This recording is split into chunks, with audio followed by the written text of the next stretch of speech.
Masya Allah, suaranya merdu sekali, Pak Gubernur. Alhamdulillah. Assalamualaikum warahmatullahi wabarakatuh, Kiai Gus Bah. Assalamualaikum Gus Bah. Warahmatullahi wabarakatuh. Assalamualaikum warahmatullahi wabarakatuh, Gus Bah. Waalaikumsalam Masya warahmatullahi Allah. wabarakatuh. Apa kabar Gus? Baik, alhamdulillah. Suaranya masih di mute Gus. Speakernya masih di mute. Alhamdulillah. Sehat-sehat Gus. Oh ya, alhamdulillah. Masya Allah, Alhamdulillah. Gus, kita semua udah menanti Gus. Masya Allah, Alhamdulillah kita nanti sekarang tiba. Sekarang saatnya Gus untuk menyampaikan tausiah pada kita semua. Ada Bapak Gubernur di sini.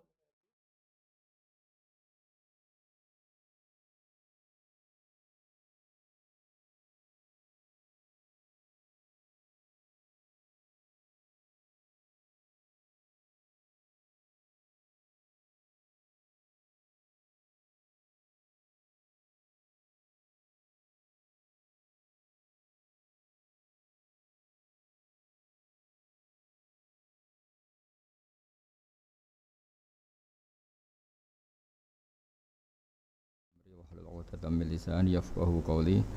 Allahumma shalli wa sallim wa barik ala habibika Mustafa Muhammadin wa ala alihi wa sahbihi asmin nama ba'du. Yang sangat saya hormati Bapak Peri Warjio dan anggota Dewan Gubernur. Di samping kanan saya juga saya hormati Bapak Andri Prasmuko dan juga Bapak Duyanto dan semua anggota Dewan BI yang saya hormati. Terkait kajian akhlak atau nasihat-nasihat tentang akhlak secara bahasa atau secara linguistik dari segi kosakata, akhlak itu kata jamak. Jadi kalau orang baik secara fisik, orang Arab bilang kholkon, secara fisik. Kalau secara moral, orang Arab bilang khuluq atau akhlak. Lalu urgensinya dengan kita sebagai bangsa, sebagai umat Islam atau sebagai manusia, itu beberapa nabi, di antara pujian Allah kepada para nabi adalah karena kebaikan akhlaknya. Lalu kebaikan akhlak ini punya urgensi dalam agama jika akhlak itu benar secara hukum, secara halal haram. Ini yang jarang orang mengingatkan. Jadi misalnya begini, senyum itu sunat itu ya, baik gitu. Oke, kita sepakat senyum itu sunat. Tapi para penipu itu juga senyum. Karena kalau tidak senyum itu tidak bisa nipu gitu. Mungkin wanita nakal ya juga senyum. Orang-orang bisnis yang bodong biasanya cara ngerayu juga pakai senyum. Maka senyum ini berstatus nilai ibadah setelah kepastian target itu halal atau dalam konteks sesuatu yang disahkan agama. Sekali ndak, maka yang menjadi tidak halal. Ya, tadi senyumnya orang yang mau nipu, senyumnya lembaga-lembaga atau apa yang bodong atau apa sajalah. Nah ini yang jarang orang mengkaji. Maka sebelum mengkaji tentang akhlak itu penting, itu dikaji dulu status halal haramnya. Ya kayak tadi misalnya senyum itu sunat, senyum itu ibadah, kata Rasulullah tasaddaku walau bitalqati wajhin, bersedekahlah meskipun hanya dengan senyum. Itu setelah ada kepastian status apa? Halal. Tapi jika orang itu mau nipu itu juga pasti senyum. Orang yang mau menggoda lelaki juga pasti senyum. Lelaki yang goda perempuan juga senyum. Dan kadang konteksnya tidak dalam hal-hal yang dibenarkan syara. Sehingga kepastian halal haram ini nomor satu. Terus kedua, akhlak ini yang menurut disiplin fikih ini memang agak jelimet ya, tapi nanti Anda mudah memahami. Akhlak, misalnya ekspresi senyum atau ceria, itu dianggap sunat. Kalau dalam fikih dianggap sunat. Sunat itu ya tidak sampai wajib. Tapi ada konteks tertentu yang sunat ini menjadi wajib. Misalnya Kita sebagai dai ya, sebagai ustadz itu, orang-orang yang nakal ini bawaannya senyum, ramah itu. Tapi kita yang ustadz ini bawaannya merengut, cemberut. Sehingga kecenderungan orang itu ngidolakan yang nakal, meninggalkan.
Sallallahu alaihi wasallam. Nah ini penting saya jelaskan supaya orang itu bicara akhlak. Akhlak itu tadi sudah saya katakan, senyum itu baik, ramah itu baik. Tapi setelah status hukumnya itu halal gitu, ya. Jadi kalau sebelum status hukum itu halal, ini ya ramahnya menjadi tidak baik. Misalnya kamu punya istri cantik, kemudian dia ramah sama lelaki siapapun, kamu kan pusing. Terus alasannya ramah itu baik. Makanya di Quran diingatkan fala takhdu'na bil qawli fayatma'alladzi fi qalbihi marad. Orang-orang solihah, orang-orang yang afifah, wanita-wanita terhormat, jangan terlalu ramah sama lelaki lain, karena lelaki lain yang kamu ramahin, kalau kebetulan dia ada orang baik, pikiran ramah kamu ini ditafsirkan yang macam-macam. Ya, jadi ini karena saya sebagai kiai memang menekuni fikih, sehingga sebelum bicara jauh tentang hukum moral itu pastikan dulu status halal haramnya, baru ada numpang hukum akhlak. Sodako juga gitu, banyak orang dermawan itu ternyata nyuwun sewu memang uang korupsi sehingga mudah ngasih orang banyak, pas uangnya sendiri ternyata berat. Ini belum bisa dikatakan sodako karena bawaannya dermawan, karena uang saya saja. Jadi kepastian hukum ini harus ada dulu. Makanya dalam Islam fikih itu nomor satu, hanya nomor satu itu ya kepastian hukum. Baru di level aplikasi hukum itu penerapannya, tatbikinya kalau dalam bahasa Arab butuh akhlak. Terus ketiga, cerita-cerita akhlak itu yang paling fenomenal itu kata banyak mufassir. Kenapa Saharatu Fir'aun? Jadi ketika duel, saya cerita sedikit. Musa ini punya banyak mukjizat. Nabi Musa ini punya banyak mukjizat. Mukjizat itu sesuatu yang luar biasa, enggak bisa dinalar oleh akal. Itu kalau orang baik disebut mukjizat, kalau orang buruk punya kemampuan ini disebut sihir. Ya. Tapi sama-sama punya kekuatan yang dahsyat.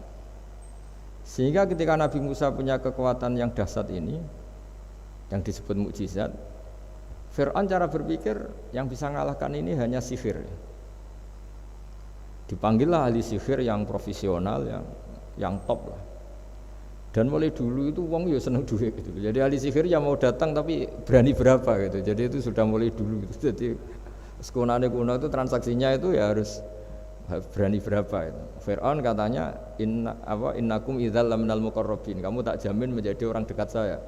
Jadi mulai dulu kalau dukung itu ya harus dapat jatah itu. Jadi jatah orang dekat, entah dulu itu apa menteri atau apa tidak tahu, tapi mulai dulu ya sudah gitu. Kata Fir'aun oke. Akhirnya pertarungan itu mau dimulai. Lah uniknya ketika mau dimulai itu saharoh ini ahli sihir yang bawaan Fir'aun tadi, sewaan nih tadi, bayaran. Itu di luar dugaan Mas Andri itu malah sopan sama Nabi Musa. Ditonton orang banyak padahal. Ditonton orang banyak karena Fir'aun tuh ingin Nabi Musa itu kalah. Musa kalau dia manggil.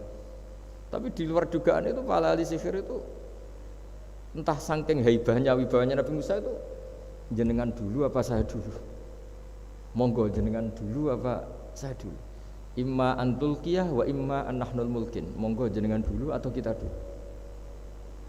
Jadi harusnya secara teori tarung itu semakin menteror atau ada gebrakan yang mengagetkan ini kan lebih mudah mengalahkan Musa. Tapi enggak, malah Musa ditanya, wahai Musa, imma antulkiyah wa imma an-nahnul mulkin. Monggo jenengan dulu atau kita dulu. Nabi Musa juga membalas yang sopan. Enggak, kalian dulu saja. Nah itu kata para ahli tafsir, barokahnya akhlak yang dilakukan Saharatu Fir'aun ini, al-qawwa fi qulubihim al-iman. Allah saat itu juga memberi iman. Jadi barokahnya sopan sama Nabi siapa? Musa. Jadi barokah akhlak paling fenomenal dalam dunia tafsir adalah ketika Saharatu Fir'aun mendapat berkahnya adab, berkahnya akhlak sampai iman. Sehingga kalau dalam khazanah-khazanah Islam, amal yang paling mudah diterima Allah itu diantaranya satu itu akhlak, dua sedekah. Dalam cerita-cerita kitab yang saya pelajari, sedekah juga gitu. Ada orang itu saking bejatnya, dia seorang kaya raya. Itu saking bejatnya itu cara berpikir itu menurut dia ya rasional, tapi ngawur sekali. Dia punya putri cantik gitu, ya tentu dia yang ngerawat. Terus dia ngenangen itu, wong anakku ayu dirabi wong liya. Walhasil itu dia punya rencana menikahi anaknya sendiri. Itu kan sebejat-bejatnya orang. Dan dia cara berpikir itu begitu, memang namanya orang Majusi, tidak beragama. Tapi ketika dia, banyak ulama yang bilang namanya orang ini Bahrom. Tapi siapapun namanya itu, cerita ini populer di literasi, di khazanah-khazanah atau di referensi kita. Pas malam pertama mau menggauli putrinya, ada janda sepuh itu notok pintunya ya, supaya dikasih sedekah. Itu anehnya dia itu tergerak untuk memberi. Ketika mau memberi, si janda ini berubah pikiran, wong saya ini muslimah kok minta orang kafir. Tidak jadi minta, tapi lari, ketika dikejar lari. Setelah di rumah melihat anak-anaknya itu menangis, Mas Andri, kembali lagi minta.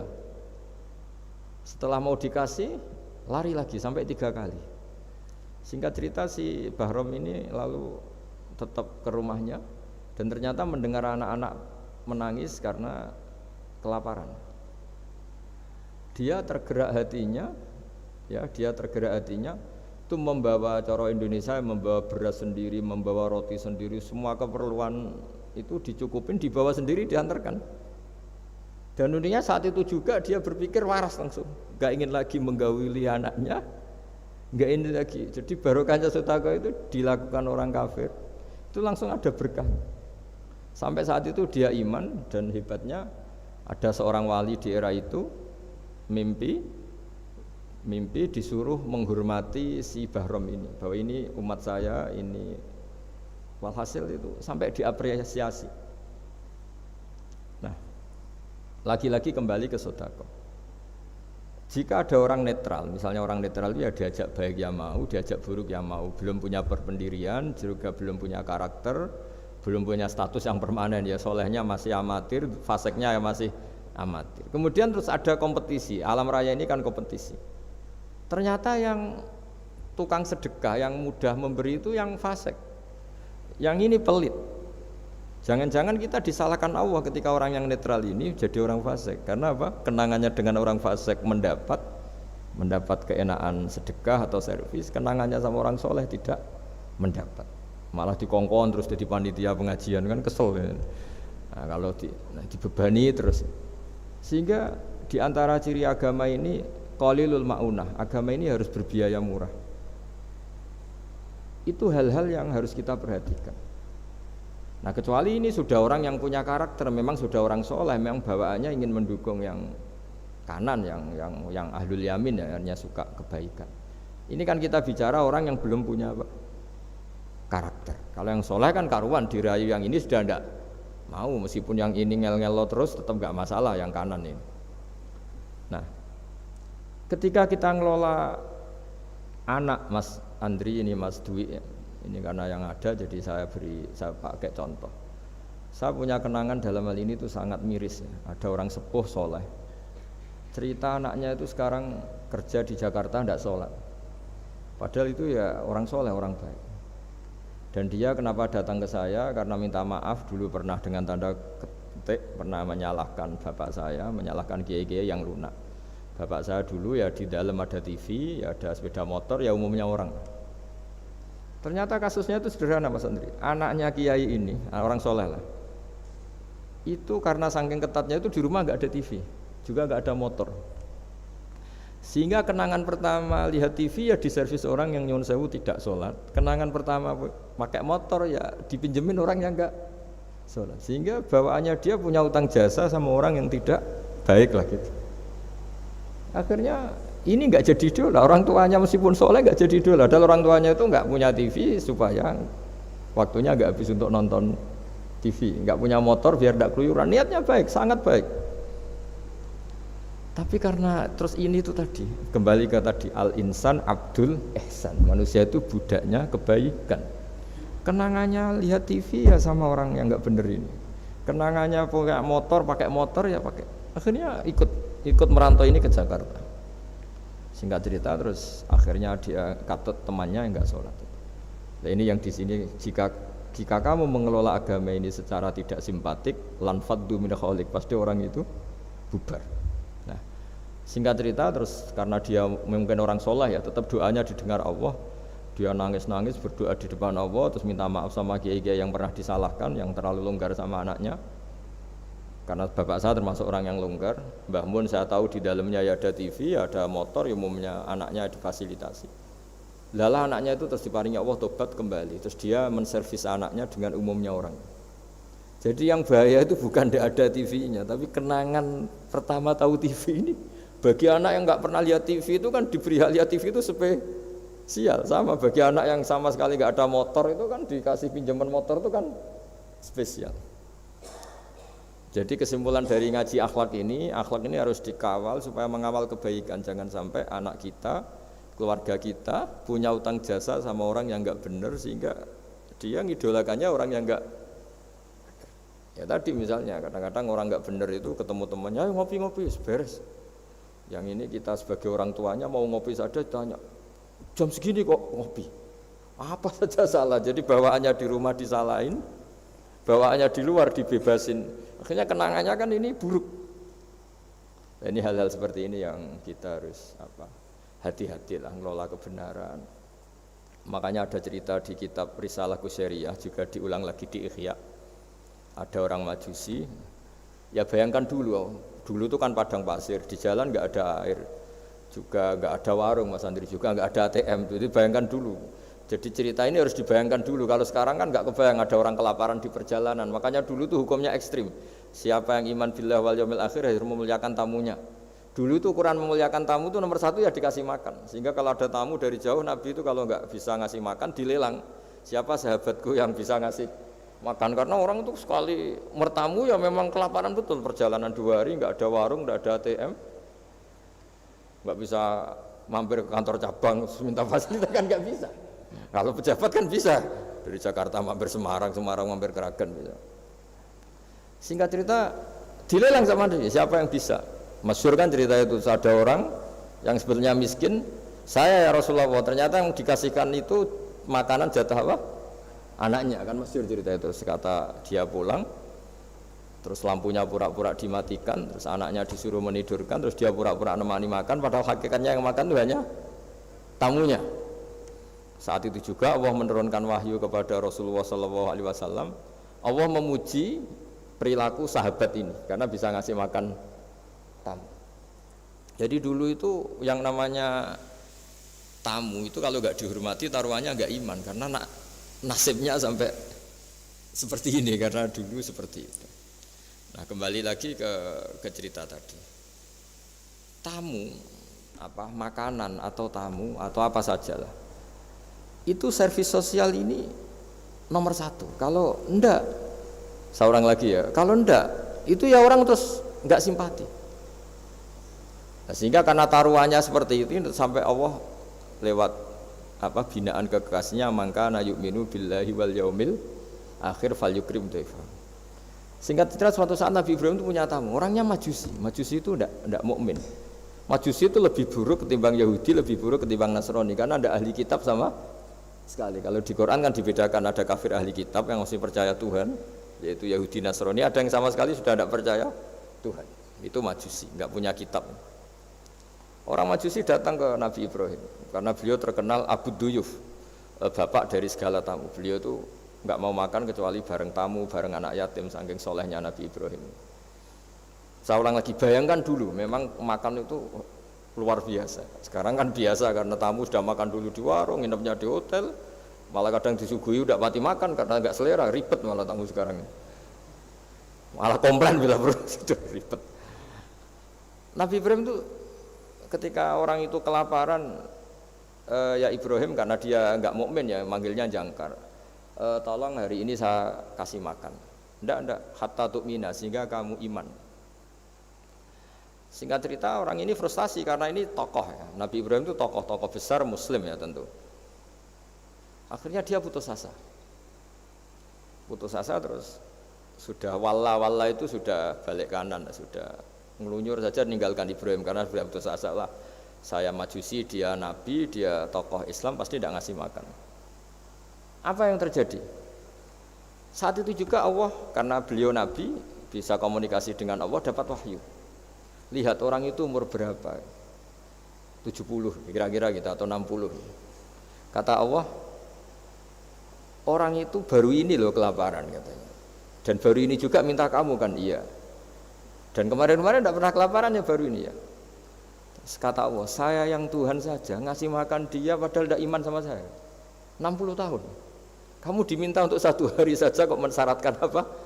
Iman. Udah panggil saja supaya makan di kamu. Salah hasil dipanggil akhirnya sama Nabi Ibrahim dikejar. Udah, ayo makan ke saya. Ya gimana? Udah, tidak usah syarat iman, pokoknya makan saja guys. Nah, sudah si makan sama Nabi Ibrahim di servis, tanya orang itu, kok kamu mendadak baik tadi sinis itu? Itu ya, ditegur Allah, saya salah katanya. Loh, Allah yang Tuhan itu, menurut kamu Tuhan itu betul negur kamu? Iya. Dia nangis-nangisnya. Ternyata Tuhanmu itu Tuhan betul ya. Saya yang Majusi aja diperhatikan katanya. Bahkan menyalahkan kekasihnya kamu katanya. Udah saya mau iman saja katanya gitu kan. Itu ya barokahnya servis tadi. Nah sekarang misalnya kita bertarung di dunia yang bebas ini. Misalnya nyuwun sewu, yang ngasih makan ini nyuwun sewu orang tidak baik, yang orang baik tidak ngasih. Pasti utang jasanya orang ini sama yang enggak baik. Karena kenanya sama orang baik itu udah baik. Nah ini yang dimaksud walaupun tafadzun khalidul qalbi lan faddu min khalid. Kalau orang mengelola Islam dengan cara yang kurang baik, maka akan melahirkan orang lari. Ya, karena tadi al insan abdul es. Jadi cerita yang ringan-ringan di sekeliling kita juga seperti itu. Bapak-bapak itu ngopi di rumah itu ya rasanya kopi sama. Itu gara-gara tidak nyaman ya cara bojo nek semarah kan gitu cara nyugoi. Di warung senyum. Dia sudah akhirnya milih di warung. Karena di warung dapat senyum, di rumah dapat ya sudah. Jadi semua proses sosial itu seperti itu. Nah mau saya di sini bayangkan itu anak kita kenangannya dengan kita, dengan bapaknya, dengan ibunya ini kurang baik. Kenangannya di luar baik, sehingga anak kita cenderung tidak ngidolakan kita, meninggalkan kita. Jadi menurut saya belajar akhlak paling pokok adalah kaitannya dengan kepentingan anak-anak kita. Saya bukan niat sombong ya, saya itu alhamdulillah sampai sekarang tuh masih sering mandikan anak saya, jalan-jalan sama anak saya. Hak-haknya, bahkan saya ini punya ajaran yang agak unik. Tapi istri saya sudah menerima, dulu ya sempat janggal-janggal tuh iskal, tapi sekarang sudah menerima. Saya punya anak yang biasa ikut adik saya, adik Fuad itu masih kelas 2 SD. Mulai kelas 1 SD, mulai kelas 2 saya bilang, kalau kamu ingin jajan, bapak pas tidur bangunkan. Padahal anak saya itu punya santri, punya banyak yang bantu lah. Dulu istri saya protes, itu kan melatih anak nggak sopan karena bangunkan orang tua. Enggak, kata saya, sopan itu nomor 2, nomor 1 itu hukum. Terus saya beri penjelasan. Yang paling berhak atau yang paling boleh dingel-ngelno anak, dingel-ngelno anak itu ya diganggu anak, itu ya orang tuanya. Masa anak mau jajan yang harus ribet pembantu, mana anak mau jajan yang harus ribet orang. Yang paling boleh diganggu oleh anaknya ya orang tuanya. Itu hukum, kata saya. Akhlak nomor 2. Sehingga barokahnya hukum itu, saya ulang lagi, barokahnya hukum itu, kalau anak ini terpaksa pembantu itu pas lalai, pas kita tidak nyalahkan, kan kewajibannya di kita. Akhirnya kita menjadi tahu, baru istri menjadi tahu, yang paling berhak diganggu anak ya orang tua. Itu hukum. Nah, akhlak itu baru nomor 2, ganggu itu ya dikira-kira lah pas bangun atau pas rileks. Tapi itu nomor 2, itu namanya moral. Moral itu sunat. Tapi kalau hukum itu nomor 1. Sehingga akhirnya orang tua, anak ini senang. Betapa baiknya orang tua kita, pas tidur saja dibangunin mau demi kepentingan dia. Akhirnya anak ini punya kenangan baik sama orang tua. Pas tidur saja bapak diajak mau. Apalagi pas happy. Nah, karena kenangannya baik, ya idolanya orang tuanya. Ketika idolanya orang tuanya dan kita orang baik, mau ngajak sholat ya gampang, mau ngajak ngaji ya. Bayangkan kalau kenangannya dia dimintai uang nggak boleh, bentak, salah jam kayak atau salah jadwal atau apa, salah momentum, masa anak kecil diwalate salah, pakai momentum pakai apa itu. Nah, ketika kita ngangkon belajar sudah susah karena kenangannya ndak baik. Jadi kunci daripada ini makanya saya bilang berkali-kali. Oke, kita belajar akhlak, belajar moral, tapi nomor 1 itu hukum. Saya ulang lagi hukum. Karena agama ini ciri khasnya itu hukum. Hukum itu ketentuan. Jadi aturan Islam itu detail. Misalnya saya belum haji, ya sudah, sebagian harta saya jatah untuk haji itu sudah tidak milik saya, harus dianggap miliknya haji. Sehingga kalau saya meninggal setiap saat, yang boleh diwaris oleh anak cucu saya hanya yang melebihi dari biaya haji. Makanya di Indonesia disebut kaji amanat. Kaji amanat itu orang yang sebetulnya sudah mampu haji tapi tidak kober haji. Itu kalau sudah meninggal harus ada jatah haji yang dianggarkan untuk haji apa? Amanat. Baru sisanya boleh diwaris. Karena ini hukum. Lah nanti di akhirat juga Allah pakai hukum. Kalau ada anak nggak sholat, yang pertama disalahkan orang tuanya. Kenapa ini tidak sholat? Semua kesalahan anak-anak kita adalah dibebankan ke kita. Ya, jadi saya mohon cerita-cerita akhlak ini jangan sampai hanya nyuwun sewu moral dengan arti kenyamanan sosial, tapi kembalikan ke Allah dan apa? Rasul. Sehingga ini yang terakhir saya cerita hadis yang populer sekali. Ada 3 hadis yang populer dan ini sampean semua pasti hafal. Maka na yu'minu billahi wal yaumil akhir fal yukrim jarahu. Terus ada yang fal yukrim dhaifahu. Terus yang ketiga fal yakul khairan aw liyasmut, berkata baik atau kalau enggak bisa berkata baik ya apa diam. Nah, itu uniknya Islam itu apa, Mas Dwi? Uniknya Islam itu tidak pernah membolehkan umatnya terdikte oleh sosial, Mas Andri, enggak boleh. Tapi hanya terdikte oleh ketentuan Allah dan Rasul. Jadi Allah cara ngendikan, kalau kamu iman kepada Allah dan Rasul. Iman kepada Allah artinya apa? Allah memerintahkan kita berbuat baik sama tetangga, sama tamu. Maka lakukan itu. Sekali tidak demi Allah dan Rasul, berarti Anda didikte oleh hukum sosial. Kalau tetangga baik ya kita baik, kalau dia buruk ya kita ikut buruk. Itu artinya apa? Kita tidak didikte oleh hukum Allah dan Rasul, tapi didikte oleh hukum apa? Sosial. Islam itu agama yang hubungannya manusia itu dengan Allah, bukan dengan sosial. Sehingga ketika baik sama tetangga pun itu karena perintah Allah. Sehingga kalau suatu saat kecewa tetangga kita itu kurang ajar misalnya, ya kita tetap nyaman saja karena kita baik itu atas perintah Allah. Makanya masyhur di kalangan ahli hadis ada dawuh Nabi, la takunu imma'atan. Taquluna in ahsanan nas ahsanna wa in dzalamuna dzalamna. Kamu jangan jadi orang yang didikte sosial. Kalau orang baik kamu baik, kalau orang buruk kamu ikut buruk. Itu namanya orang yang enggak punya prinsip. Tapi walakin wattinu anfusakum, kata Rasulullah. Kuatkan prinsip kamu, jika manusia baik kamu akan baik, dan manusia ketika buruk kamu pun tetap ingin baik. Nah, dengan demikian itu berarti kebaikan kami itu atas perintahnya Allah dan Rasul, bukan atas nama sosial. Sehingga misalnya ada orang birrul walidain, ibunya bawaannya cerewet, mbahnya cerewet, ya tetap baik. Tapi kalau kamu didikte sosial, sekali ibu kamu bawel, dah malas lah ketemu ibu bawel. Nah, ini berarti kamu belum didikte Allah dan Rasul, tapi didikte itu hukum apa? Sosial. Sehingga untuk menutup mauidhah ini, saya sering cerita di mana-mana di kitab Ihya itu ada cerita, ada seorang pemuda yang kurang ajar sekali itu. Ada kiai dipanggil, Pak Yai silahkan ke rumah saya. Ya kira-kira cara sekarang mungkin 500 meter datang. Setelah sampai depan rumahnya, sudah Pak Yai saya tidak punya kebutuhan sama kamu. Itu kiainya senyum, rileks. Setelah sampai rumahnya dipanggil lagi, Pak Yai mohon ke rumah saya. Terus kiainya ke situ lagi asik kan. Terus setelah sampai rumahnya pemuda tadi, sudah pulang aja saya tidak butuh kamu. Sampai 3 kali. Dan kiainya tuh asik, ceria gitu. Pemuda itu kagetnya bukan main. Kenapa Pak Kiai tidak tersinggung? Malah senyum-senyum. Jong kata orang Jawa ini. Ini cerita di Ihya. Saya tuh senang sekali nuruti perintah Allah. Allah menghentikan, saya disuruh hormat tetangga. Lah kamu tetangga saya. Dan saya alhamdulillah bisa nuruti karep kamu. Disuruh ke kamu, saya ke kamu. Dan sekarang karep kamu saya pulang, ya saya pulang. Syukur sekali hari ini saya bisa nuruti perintah Allah sampai 3 kali. Nangis pemuda itu. Loh kalau kamu kan mau tampar, ini kan pelecehan. Itu kan kurang ajar betul, kiai digambar. Tapi wali-wali itu enggak berpikirannya tidak seperti itu. Kalau kamu tidak wali ya memang aneh pikiran itu, tapi yang benar ya itu.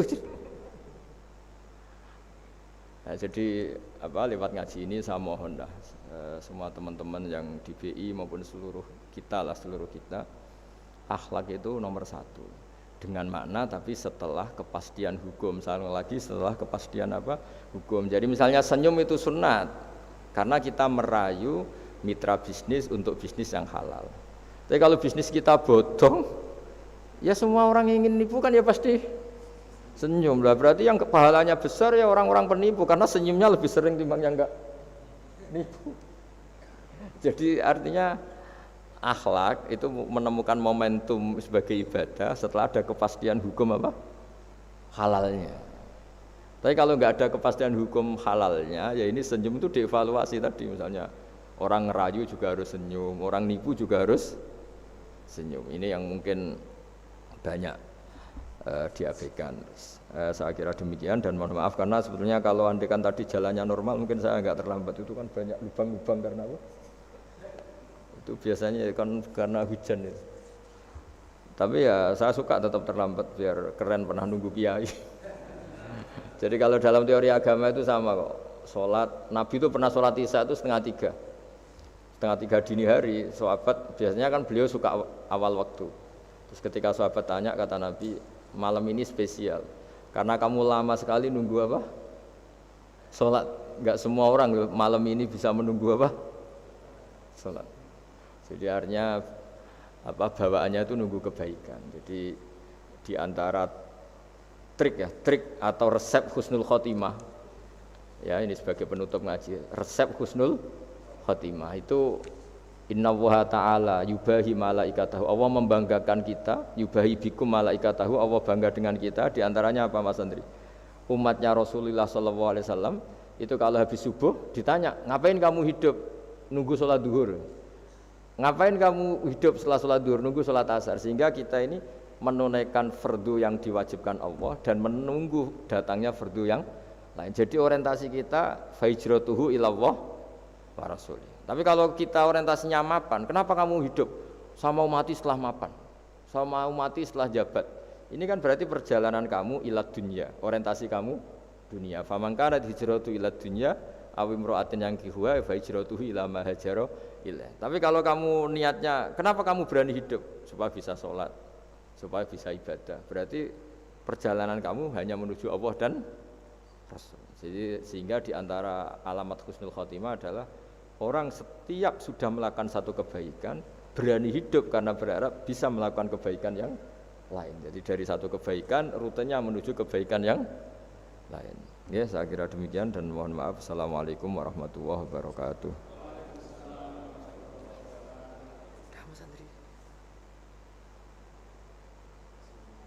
Sinyalnya enggak jelas. Sinyalnya enggak jelas. Oh ya. Ini Sudah sampaikan.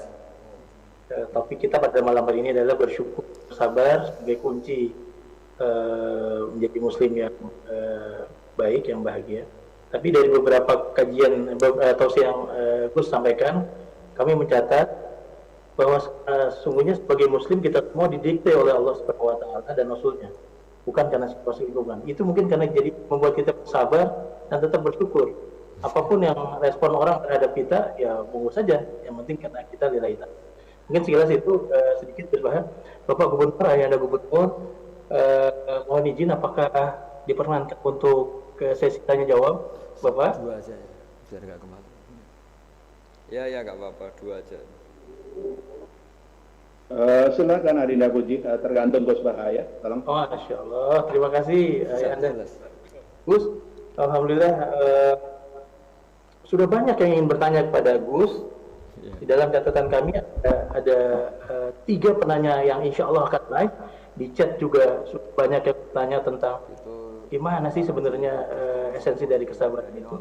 Dan juga ada yang resen pada malam hari ini.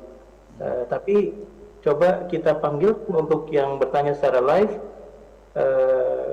Monggo kami persilakan Mas Ibrahim dari KPU Sumatera Utara. Ada 3 Gus yang akan bertanya secara live. Di luar yang mengangkat tangan dan di luar chat juga. Silakan Mas Ibrahim. Iya, terima kasih Pak Puji. Bismillahirrahmanirrahim. Yang terhormat Al-Mukarram Ayahanda Gubernur Bank Indonesia yang kami muliakan Gus Baha. Assalamualaikum Gus Baha. Yang kami hormati Ibu Deputi Gubernur Senior, Bapak dan Ibu anggota Dewan Gubernur, Bapak dan Ibu Asisten Gubernur, serta pimpinan Satker serta rekan yang saya hormati.